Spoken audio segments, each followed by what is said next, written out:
Assalamualaikum warahmatullahi wabarakatuh. Bapak-bapak, saudara sekalian, jemaah rahmatullah, mari sama-sama kita buka pertemuan pada malam hari ini dengan membacakan basmalah. Bismillahirrahmanirrahim. Innal hamdalillah nahmaduhu wa nasta'inuhu wa nastaghfiruh wa na'udzu billahi min shururi anfusina wa min sayyiati a'malina. من يهد الله فلا مضل له ومن يضلل فلا هادي له أشهد أن لا إله إلا الله وأشهد أن محمدا عبده ورسوله لا نبي بعده اللهم صل وسلم على محمد رسول الله وعلى آله وصحبه ومن تبعه وبله إلى يوم القيامة رب اشرح لي صدري ويسر لي أمري واحلل عقدة من لساني يفقهوا قولي رب زدني علما وارزقني فهما فقال الله تعالى في القرآن الكريم أعوذ بالله من الشيطان الرجيم يا أيها الذين آمنوا اتقوا الله حق تقاته ولا تموتن إلا وأنتم مسلمون. Wahai orang yang beriman, bertakwa kepada Allah dengan hak, dengan benar, dan jangan kalian mati kecuali dalam keadaan sebagai seorang yang berserah diri kepada Allah, sebagai seorang muslim. Ya ayuhan nasu taqu rabbakum alladhi khalaqakum min nafsin wahidah wa khalaqa minha zawjaha wa bassa minhuma rijalan katsiran wa nisaa wattaqullaha alladhi tasaaluna bihi wal arham innallaha kana 'alaykum raqiba. يا أيها الذين آمنوا اتقوا الله وقولوا قولا سديدا يصلح لكم أعمالكم ويغفر لكم ذنوبكم ومن يطع الله ورسوله فقد فاز فوزا عظيما. Alhamdulillah, rasa syukur yang tak terhingga mari sama-sama kita haturkan kehadiran Allah Subhanahu wa taala atas segala limpahan rahmat, taufik dan hidayah yang Allah berikan kepada kita semua. Dengan izin Allah kita bisa berkumpul di musala Miftahul Jannah, salah satu tempat yang paling dicintai oleh Allah, yaitu masjid-masjid, termasuk juga musala di dalamnya, yang dimana kita berkumpul dalam rangka untuk sama-sama menjalankan perintah Allah dan sunnah-sunnah Rasulullah. Rasulullah bersabda, barang siapa orang yang keluar dari rumahnya, wa man yakhruj min buyutihi ila buyutillah, siapa orang yang keluar dari rumahnya menuju ke rumah-rumah Allah, kemudian di rumah Allah itu mereka mempelajari kitabullah, mereka mempelajari sunnah Rasulullah, maka diberikan 3 hadiah. Yang pertama, sakinah ala qalbik, akan Allah tenangkan hati kita. Jadi orang yang duduk di majelis ilmu itu Allah berikan ketenangan ke dalam hatinya. Sakinah ala qalbik, mendapatkan hati yang tenang ini saat ini adalah sesuatu yang sangat mahal sekali. Orang kadang-kadang untuk mendapatkan ketenangan hati itu perlu pergi ke Bali dulu. Berapa puluh juta habis duit. Pergi ke Eropa. Mahal biayanya kan untuk bisa mendapatkan ketenangan hati. Nah, orang beriman murah biayanya. Masuk aja ke masjid, ikuti majelis ilmu, ikuti pelajaran Al-Quran, sunnah Rasulullah, maka Allah katakan, Rasul mengatakan sakinah ala qalbik, diturunkan ketenangan ke dalam hatinya. Yang kedua, doa minal malaikah. Nah, luar biasa ini. Didoakan oleh para malaikat. Jadi setiap pertemuan seperti ini, kita duduk mengkaji Al-Quran, itu malaikat berebut, berdesak-desakan, tak terhitung jumlahnya. Cuma kita tidak bisa melihat dengan mata kita. Nah, tapi itu jelas penjelasan Rasulullah. Setiap kali Quran dibacakan, diperdengarkan, dipelajari, itu malaikat berbondong-bondong, ribuan malaikat datang berdesak-desakan untuk mendengarkan Al-Quran yang dibacakan. Lalu malaikat tadi mendoakan orang-orang yang duduk memperdengarkan Al-Quran. Masya Allah, luar biasa sekali. Dan yang ketiga, kata Rasulullah, wa dzakarallaha fi man indik. Ini yang istimewa, bahwa Allah menyebut nama-nama orang. Dibanggakan di hadapan malaikatnya di aras Allah sana, dibanggakan di hadapan malaikatnya bahwa Allah sebut satu persatu nama orang-orang yang mempelajari kitabullah. Nah, insyaallah malam hari ini kita semua mendapat hadiah yang istimewa dari Allah karena duduknya kita dalam rangka kita untuk menjalankan perintah Allah dan menjalankan sunnah-sunnah Rasulullah, dan kita belajar Al-Quran. Jemaah rahimakumullah, beberapa minggu yang lalu kita mengkaji surah Al-Mu'minun ya, ayat 1 sampai ayat 10 tentang ciri-ciri atau karakteristik orang-orang yang beriman itu. Yang Allah janjikan qad aflahal mu'minun. Sungguh, ini Allah bersumpah. Qad aflahal mu'minun. Sungguh beruntung orang-orang yang beriman. Paling beruntung. Kata aflah itu dia paling beruntung. Nah, paling beruntung. Sungguh yang paling, ada orang beruntung kan? Tapi ini yang paling beruntung itu adalah orang yang beriman. Qad aflahal mu'minun. Sungguh beruntung orang-orang yang beriman. Lalu dijelaskan selanjutnya siapa orang yang beriman itu? Alladzina hum fi salatihim khashi'un. Orang beriman itu yaitu orang yang khusyuk di dalam sholatnya. Jadi setiap kali sholat orang beriman khusyuk di dalam sholatnya. Tanda keimanan seseorang itu sudah sempurna adalah di mana setiap dia sholat selalu mendapatkan kualitas sholat yang khusyuk. Nah ini yang sulit nih. Mendapatkan kualitas sholat yang khusyuk ini yang paling sulit. Kadang-kadang kan kalau kita sholat kan kita di sini badan kita, pikiran kita entah kemana-mana, melayang kemana-mana.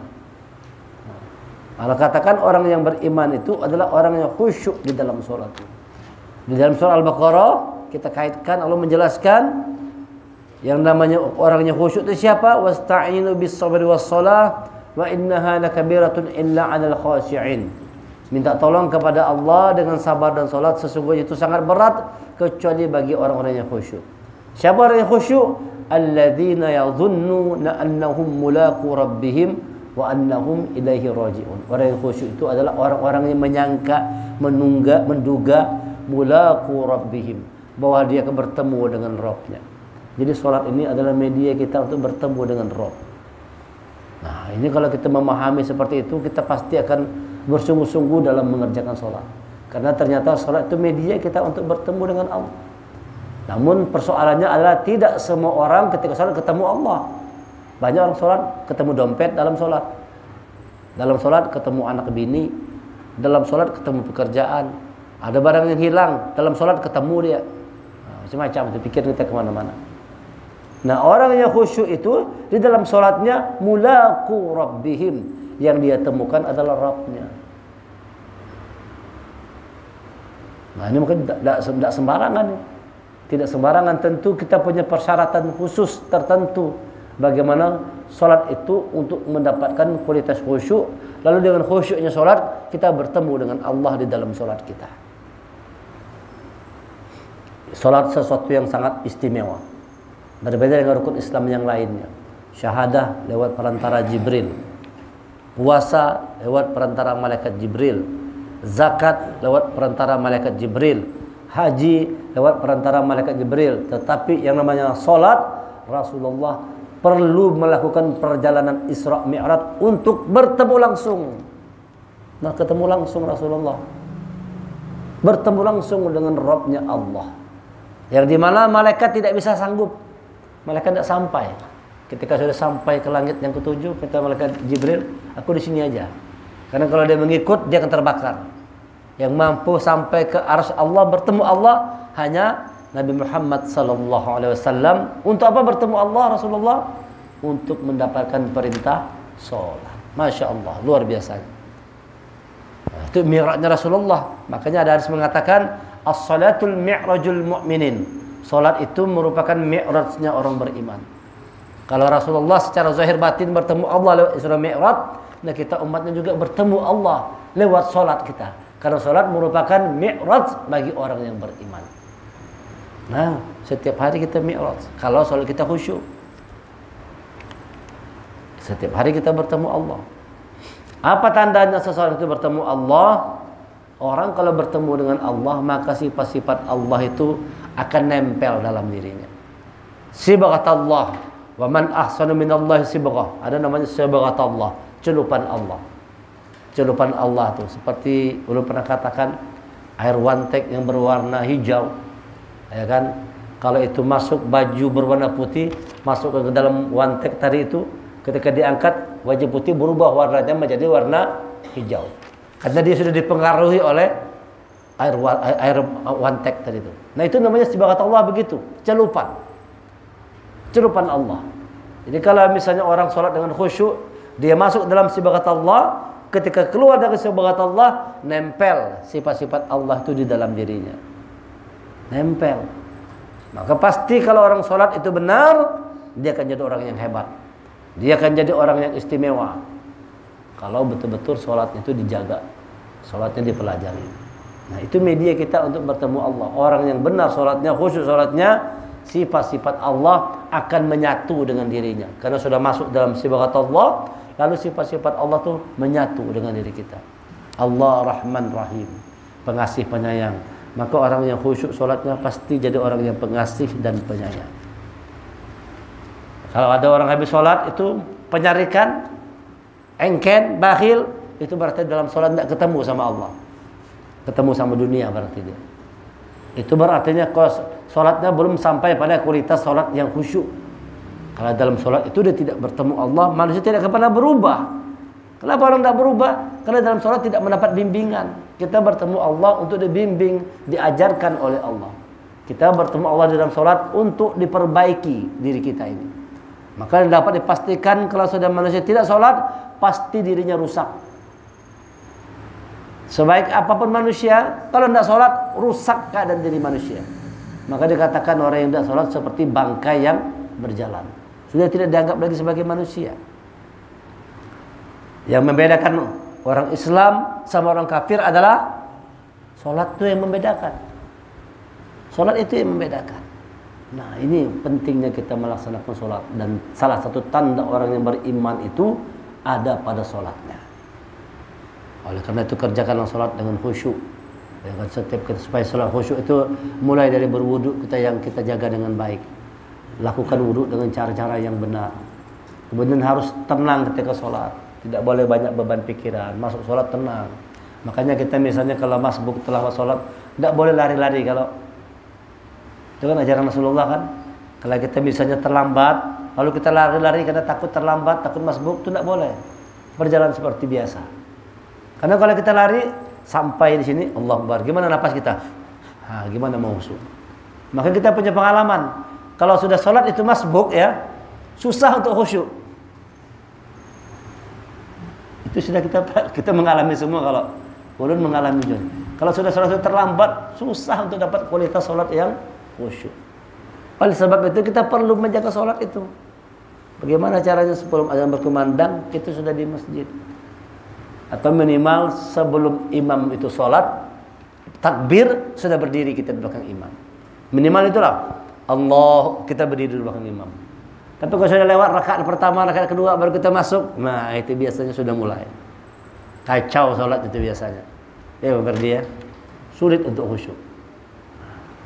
Maka ini sholat ini merupakan penentu keberhasilan hidup seseorang. Dan Allah katakan orang beriman itu adalah orang-orang yang khusyuk di dalam sholatnya. Walladzina hum 'anil lagwi mu'ridun, dan orang-orang yang menjauhkan diri dari perbuatan dan perkataan yang tidak berguna. Kalau sudah sholat khusyuk, buah dari sholat itu pasti dia tercegah dari perbuatan yang sia-sia, dari perbuatan yang berdosa. Inna sholata tanha 'anil fahsya'i wal munkar. Sesungguhnya sholat itu mencegah diri kita dari berbuat yang keji dan mungkar. Tandanya benar sholat seseorang itu, dia akan tercegah dari perbuatan keji dan mungkar. Gimana kalau orang sholat masih berbuat keji? Gimana kalau orang sholat masih berbuat mungkar? Ada orang sholat mencuri masih, koruptor masih, berdusta masih, sombong masih, bakhil masih, sholat tapi segala macam keburukan tidak hilang. Padahal kata Allah, Quran mengatakan sholat itu mencegah kita dari perbuatan keji dan mungkar. Nah, jadi ukuran sholat, jadi Allah ini terang benderang mengatakan bagaimana sholat khusyuk itu dan apa hasil dari sholat khusyuk itu. Walladzina hum 'anil lagwi mu'ridun, yaitu orang-orang yang menjauhkan diri dari perbuatan dan perkataan yang tidak berguna. Kalau kira-kira berpandir itu kada banyak guna, kada ada gunanya, jangan banyak pandir. Qul khairan aw liyasmut, katakan yang baik atau kalau kada diam.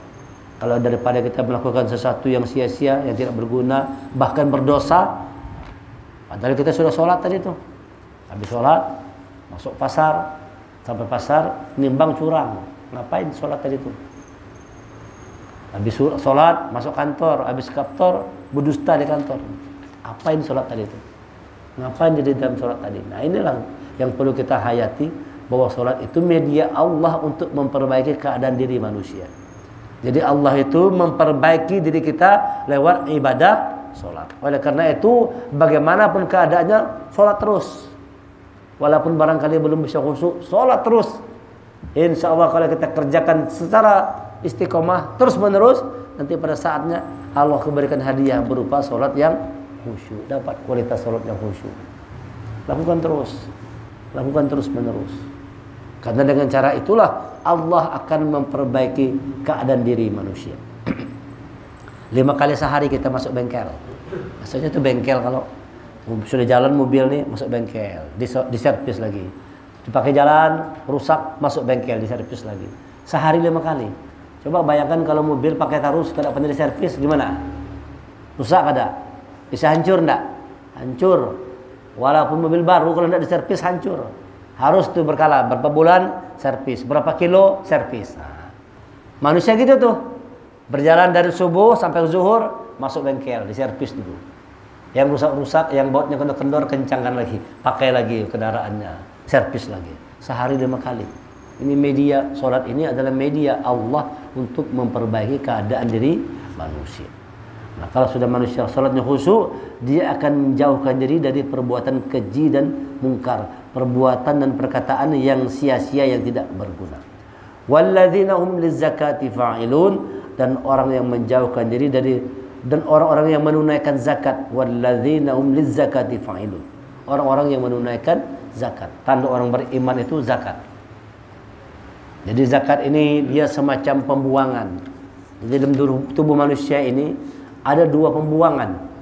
Ada namanya pembuangan zahir, ada namanya pembuangan batin. Pembuangan zahir keluar dari belakang berupa kotoran. Yang keluar itu kotoran. Selama kita ini kotoran itu lancar keluarnya, itu insya Allah sehat manusianya. Kita ini asalkan kotoran itu lancar keluar, nyaman keluar, itu sehat. Zahir kita sehat. Coba kalau sehari sudah mulai kada buang air, nah itu ada masalah sudah. Apalagi 2 hari, apalagi 3 hari kada pernah buang-buang air, kada keluar kotoran, itu pasti bermasalah.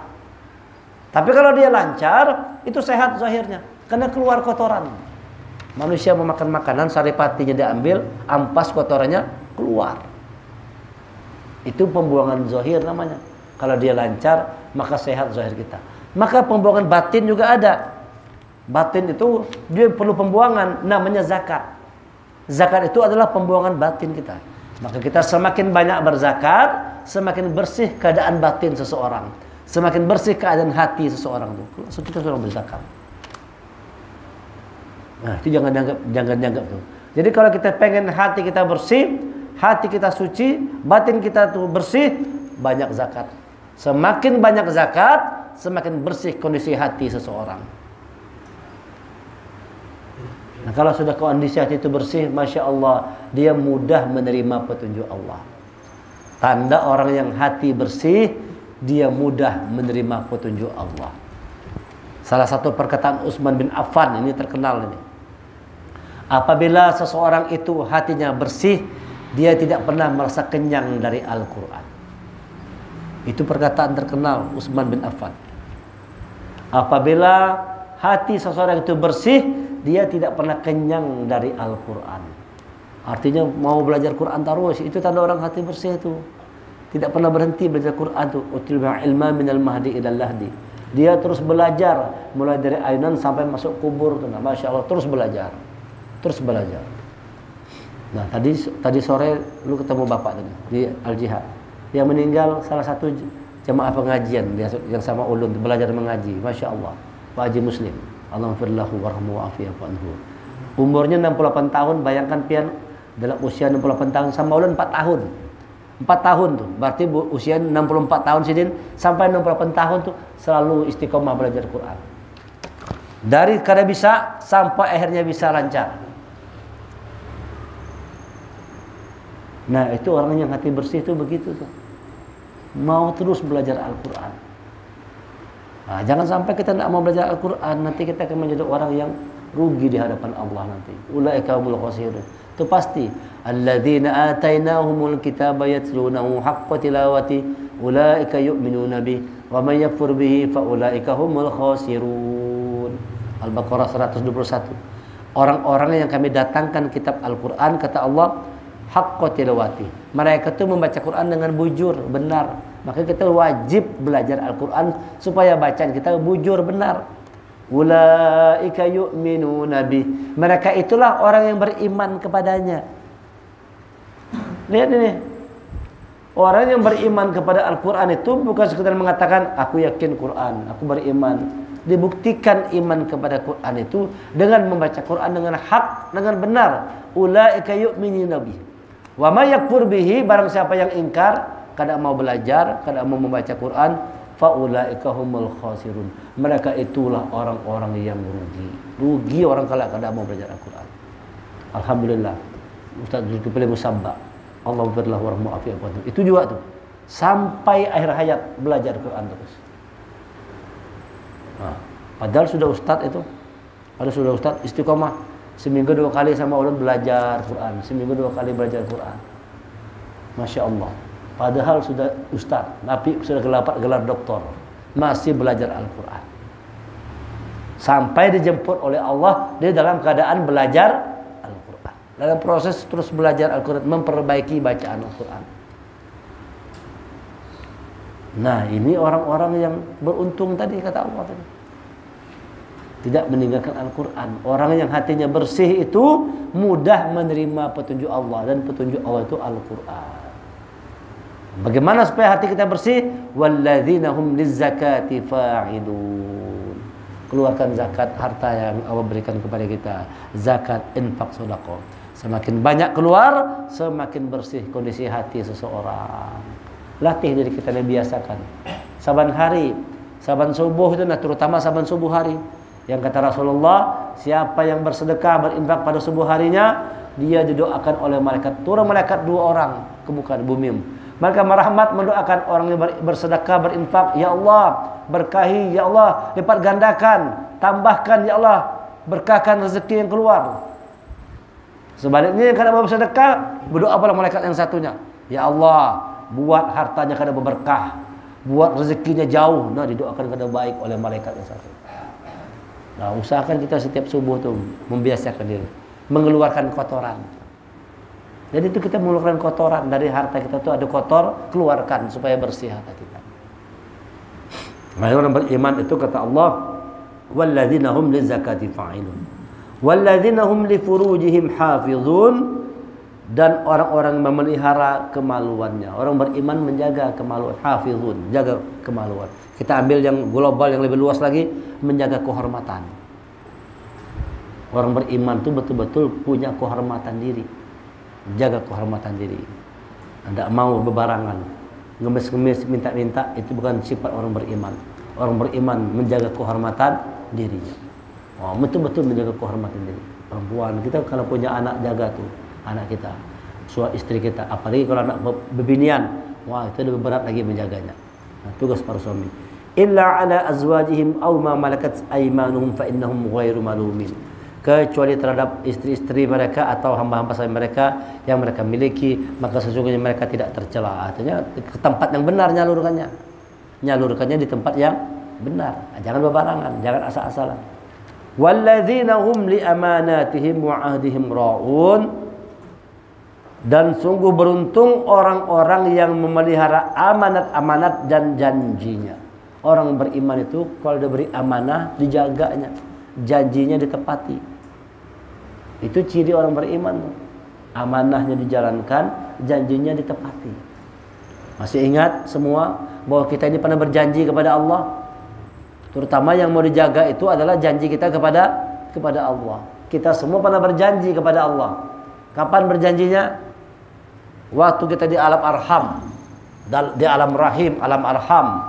Ketika usia kandungan itu 120 hari 4 bulan. Nah, sebelum Allah meniupkan ruhnya, itu diambil janji.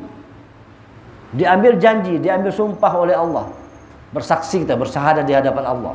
Apa Allah tanyakan kepada kita semua? Alastu birabbikum, benarkah aku Tuhanmu, kata Allah. Kalau kita mengatakan kada, itu kita tidak jadi manusia, kita mati, kita gugur, maka tidak sanggup menerima amal. Kita yang hadir hari sampai ini, masih hari ini, karena pernah berjanji kepada Allah. Ketika Allah mengatakan alastu birabbikum, kita pun mengatakan qalu bala syahidna, benar kami saksinya ya Allah, engkau Tuhan kami. Kita katakan Allah Tuhan kita di alam ar-raham itu. Begitu keluar manusia, ternyata manusia lupa kepada janjinya. Ada yang jadi kafir, ada yang jadi musyrik, lupa. Ada yang zalim, ada yang fasik, ada yang munafik, lupa bahwa dulu dia mengatakan Tuhannya itu adalah Allah. Lupa kita. Peristiwanya itu di alam rahim. Nanti dijelaskan ayat selanjutnya itu tentang alam rahim tadi itu. Peristiwa asal muasal diciptakannya manusia. Nah, bagaimana Allah menciptakan manusia di alam rahim tadi. Jadi orang beriman itu menjaga amanah dan janji, terutama janji kita kepada Allah. Janji kita kepada manusia, terutama lagi janji kita kepada Allah. Ini jangan sampai dilupakan. Kalau tidak ada Quran ini, kita tidak ingat dengan janji tadi. Tapi Allah menurunkan Quran ini supaya manusia ingat bahwa dia pernah berjanji kepada Allah. Kalau kayak Allah jelaskan, niscaya kita lupa seberataan. Sudah dijelaskan pun kadang-kadang kita lupa dengan janji kita. Nah, sudah dijelaskan lupa, apalagi kalau Allah jelaskan. Di dalam surah Al-A'raf ayat 172. A'udzu billahi minasyaitonir rajim. Wa iz akhadha rabbuka min bani Adama min zuhurihim wa dzurriyyatahum wa asyhadahum ala anfusihim alastu birabbikum qalu bala syahidna an taqulu yaumal qiyamah inna kunna an hadza ghafilin. Dan ingatlah ketika Tuhanmu mengeluarkan dari sulbi tulang belakang anak cucu Adam keturunan mereka dari Allah, mengambil kesaksian turunan mereka, dan Allah mengambil kesaksian terhadap roh mereka seraya berfirman, bukankah aku Tuhanmu? Mereka menjawab, betul engkau Tuhan kami. Kami bersaksi. Siapa yang diambil saksinya oleh Allah? Ruhnya tadi. Sebelum ruh itu ditiupkan. Kalau ada ruh kita mati kita. Nah, kalau ruh keluar mati kita kan. Nah, sebelum ruh itu ditiupkan oleh Allah, ruh tadi itu diambil saksinya oleh Allah. Diambil sumpahnya, diambil janjinya oleh Allah. Alastu birabbikum qalu bala syahidna. Betulkah engkau Tuhan? Betul, bukankah aku Tuhanmu? Mereka menjawab, betul engkau Tuhan kami. Kami bersaksi. Kami lakukan yang demikian itu agar di hari kiamat kamu tidak mengatakan sesungguhnya kami itu ketika itu kami lengah terhadap ini. Supaya manusia yang beralasan, kada ingat lagi kami ya Allah janjinya, lalu kami ini kafir kami. Kalau kami musyrik karena kami kada ingat lawan janji itu. Kata Allah, tidak boleh kalian mengelak karena sebelumnya telah melakukan janji, dan Allah terangkan di dalam Al-Quran supaya manusia ingat kepada janji. Coba kalau kita tidak buka Quran, niscaya manusia lupa kepada janjinya. Orang beriman itu kata Allah, walladzina hum li amanatihim wa ahdihim ra'un. Orang beriman itu orang-orang yang kalau berdiri kasih amanah dia jalankan, kalau dia berjanji dia tepati. Yang tidak mau menepati janji bukan orang beriman, namanya orang munafik. Orang munafik kan kalau berjanji dia dusta, kalau bicara dia dusta, kalau ke amanah dia ingkari, kalau dia berjanji dia ingkari, kalau amanah dia lupakan, dia abaikan amanah. Dikasih janji dia ingkari. Orang beriman menepati janji. Walladzina hum ala sholawatihim yuhafizun. Dan orang yang memelihara salatnya, orang beriman tuh salatnya dipelihara. Yuhafizun. Ulaika humul warisun. Mereka itu orang yang mewarisi. Alladzina yaritsunal firdaus hum fiha khalidun. Yakni yang akan mewarisi firdaus, mereka kekal di dalamnya. Selanjutnya di ayat ke-12-nya ini mulai Allah jelaskan tentang proses penciptaan manusia. Di alam rahim manusia tadi, di alam arham, satu proses yang sangat misteri yang sampai sekarang dunia kedokteran belum bisa menemukan bagaimana caranya dari sperma itu bisa membentuk dari satu DNA bisa pecah dari 4, 8, 16, 32 dia pecah dia. Bagaimana dari satu sperma bisa ada yang jadi kuku, ada yang jadi rambut, ada yang jadi kulit, ada yang jadi daging. Itu sampai sekarang dunia kedokteran belum bisa menemukannya lagi. Paling dunia kedokteran menemukan adanya fase-fase perkembangan embrio. Nah, itu dapat ditemukan tuh. Dan penemuannya itu baru-baru, belum lama, masih di abad-abad 20 ini aja. Penemuan tentang fase perkembangan embrio. Lalu sekarang bisa pakai alat apa namanya tuh? Apa? USG. Nah, itu sekarang bisa dilihat itu kan di dalam perut itu. Walaupun gambarnya masih kabur. Dan sekarang teknik canggih, tadi ulun subuh sama dia Hasanuddin ketemu dokter. Dia lagi dibuat sekarang alat. Nanti itu bukan lagi yang kayak sekarang kabur. Persis kayak foto gambarnya. Kayak api itu, terang. Kalau sekarang gambar-gambar itu kan masih kabur-kabur gitu kan. Masih USG itu kan masih kabur-kabur ya. Nanti dengan kecanggihan teknologi dalam perut itu terang kayak gambar manusia, foto itu kelihatan betul. Terang. Nah, saking canggihnya manusia. Lalu bisa kelihatan jelas sudah nih, laki-laki atau bini-bini dalam rahim. Warnanya bisa bergambar ya. Apa gambar itu punya warna. Kalau sekarang kan masih sama-samar gitu kan. Sama-samar masih. Tapi dengan kecanggihan teknologi tidak tertutup kemungkinan katanya hasil gambar USG itu seperti foto berwarna. Terang betul. Hanya manusia hanya menemukan itu aja. Tapi bagaimana bisa berubah dari satu sperma membentuk berbagai macam sel dalam tubuh manusia, ilmu kedokteran belum menemukannya lagi. Itulah kekuasaan Allah. Tidak ada yang sanggup. Bagaimana mungkin dari sperma setetes air sperma jadi kuku, jadi gigi, jadi tulang, jadi daging, jadi kulit, jadi rambut dan sebagainya. Ini Allah jelaskan dalam Al-Quran bagaimana dahsyatnya keajaiban penciptaan Allah. Yang harusnya kalau manusia berpikir, orang akan beriman. Orang akan beriman. Rasulullah menjelaskan peristiwa alam arham ini 1400 tahun yang lalu. Yang belum ada kedokteran secanggih sekarang ini kan. Ya, tapi Rasulullah sudah menjelaskan 7 fase perkembangan embrio itu sudah Rasulullah jelaskan dalam Al-Quran. Fase pertama itu dari air. Ya, untuk mudah mengingatnya namanya namilak. Coba bapak-bapak namilak. Supaya mudah mengingatnya namilak. Pertama M. Manusia Allah ciptakan dari ma'i, dari air. Fase pertama nih. Wa ja'alna fi kulli hayyin minal ma'. Allah jadikan segala sesuatu yang hidup itu dari air. Dalam surah Al-Anbiya. Dalam surah Al-Anbiya 30 Allah katakan, dan kami jadikan segala sesuatu min kulli hayy minal ma'. Segala sesuatu yang hidup itu kami jadikan dari air, termasuk manusia nih. Dari air kita diciptakan. 80% tubuh kita adalah air. Hasil penelitian kedokteran, tubuh manusia ini 80%-nya adalah air. Allah ciptakan air. Yang kedua, setelah air, summa ja'alnahu nutfah, menjadi nutfah. Fi qararin makin, ya kan? Kemudian kami jadikan air itu dalam tempat yang kokoh menjadi nutfah, menjadi air mani. Kemudian air mani itu kami jadikan sesuatu yang melekat.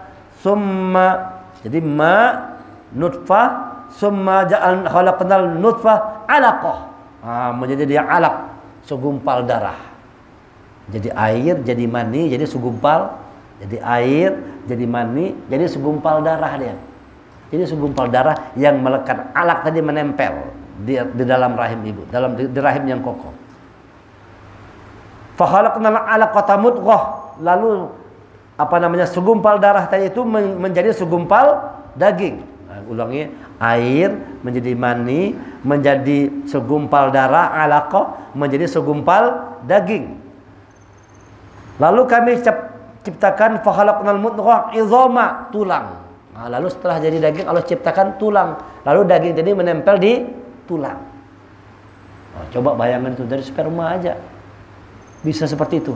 Jadi darah, jadi segumpal daging, kemudian segumpal daging tadi setelah itu Allah jadikan izama, tulang, untuk tempat menempelnya daging tadi.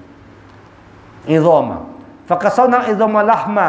Lalu segumpal daging, lalu tulang tadi itu dibungkus lagi dengan lahma, dengan daging. Nah, ini kan tulang kita di dalam kalau dibungkus dengan daging, dilapisi oleh daging. Tulang tadi. Summa ansha'na khalqan akhar, lalu jadilah manusia yang khalqan akhar, ciptaan yang sempurna. Itu di usia 4 bulan sudah sempurna. Lalu Allah tiupkan ruh kita. Ini fase perkembangan embrio dalam tubuh manusia itu. 7 perkembangannya. Dari ma, nutfah, alaqah, mudghah, izama, lahma, khalqan akhar. Sampai manusia itu kepada fase khalqan akhar, ciptaan yang sempurna manusia. Itu fase. Selama 7 fase ini 4 minggu sampai akhirnya menjadi 7 bulan. Makanya kalau sudah 7 bulan anak itu sudah bisa lahir. Bisa lahir kan kalau sudah 7 bulan kan? Apa istilahnya tuh? Bayi prematur. Kenapa tuh? Sudah alqan akhar, sudah sempurna dia. Sebulan pertama, sebulan kedua, sebulan ketiga, sebulan keempat dititipkan ruh, terus dia sempurna jadi manusia.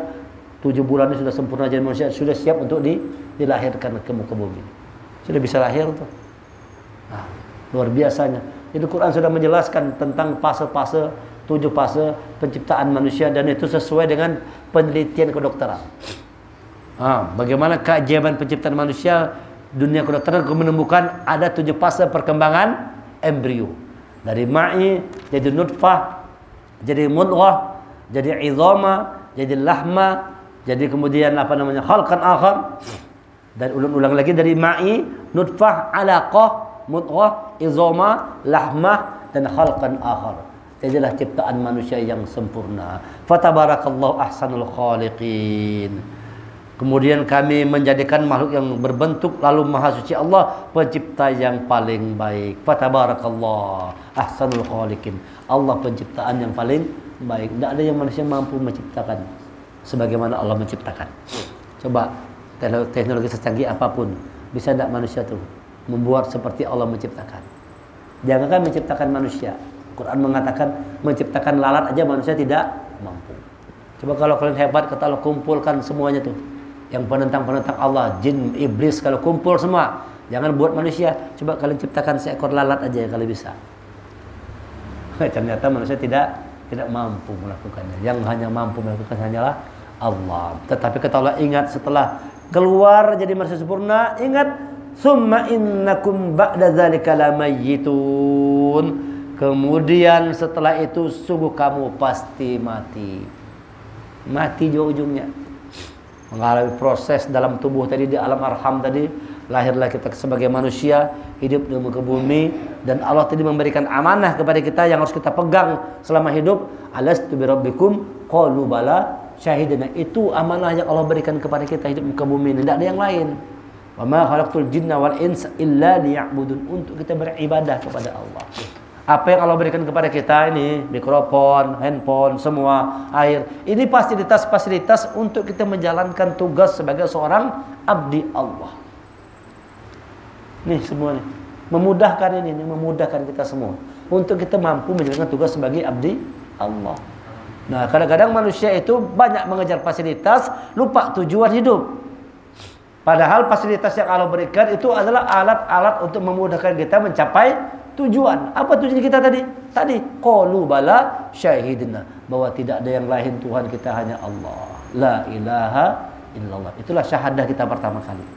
Bahwa kita sudah pernah bersyahadah di dalam alam rahim kita.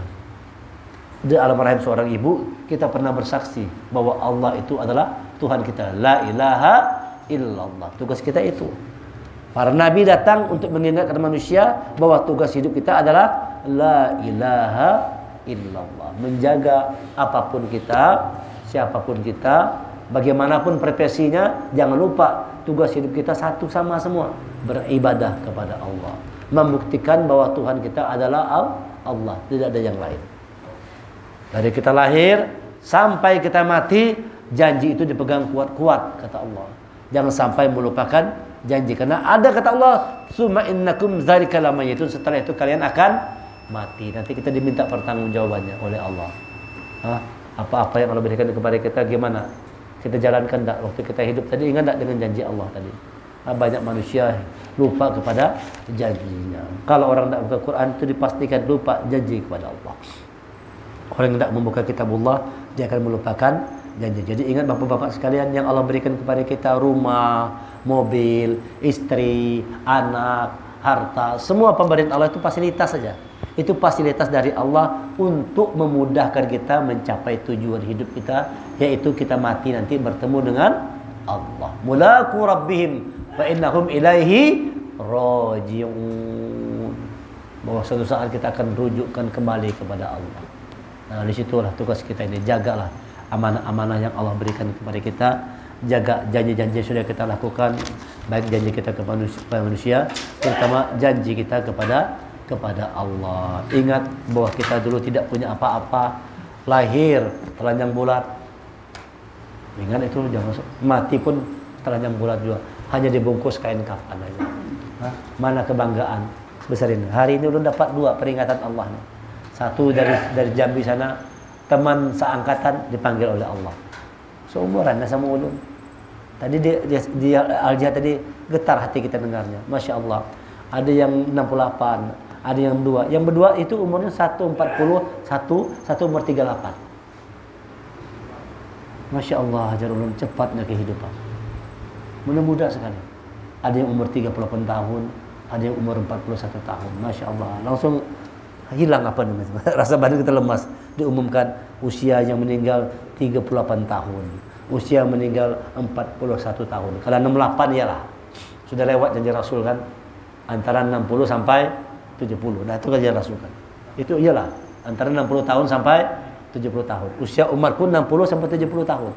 Itu ya. Ada 68 sudah itu. Bonus sudah. Tadi 62 sudah masuk tuh 60 tahun. Tadi 38 tahun. Masya Allah. Ada 40 tahun lemas kita langsung, ya Allah, aku sudah lebih dari 41 tahun, dekat lagi kematian. Dzalika innahum lamayitun. Jangan tapi terlalu lalai benar. Ingatlah bahwa suatu saat kita akan kembali kepada Allah. Persiapkan diri kita dengan sungguh-sungguh. Sebelum dijemput oleh Allah, persiapkan diri kita. Jalankan segala amanah yang Allah berikan. Jadikan diri kita ini menjaga keislaman, menjaga keimanan. Jangan mati kecuali dalam keadaan sebagai seorang yang bertakwa, yang menjalankan keislamannya. Ya ayyuhallazina taqullaha haqqa tuqatih wa la tamutunna illa wa antum muslimun. Wahai orang bertakwa, wahai orang beriman, bertakwa kepada Allah. Disuruh beriman, bertakwa kepada Allah. Jangan mati kecuali dalam keadaan sebagai seorang muslim. Ya ayyuhallazina amanu ittaqullaha haqqa tuqatih. Jadi beriman, bertakwa, jalan menjalankan keislaman. Mudah-mudahan kita semua tetap dapat menjaga amanah yang Allah berikan kepada kita semua. Ini yang bisa disampaikan malam hari ini. Terima kasih segala perhatian. Mohon maaf segala kekurangan. Subhanaka wa bihamdika asyhadu an la ilaha illa anta astaghfiruka wa atubu ilaik. Kita tutup dengan hamdalah. Alhamdulillahirabbil alamin wal afu minkum. Assalamualaikum warahmatullahi wabarakatuh.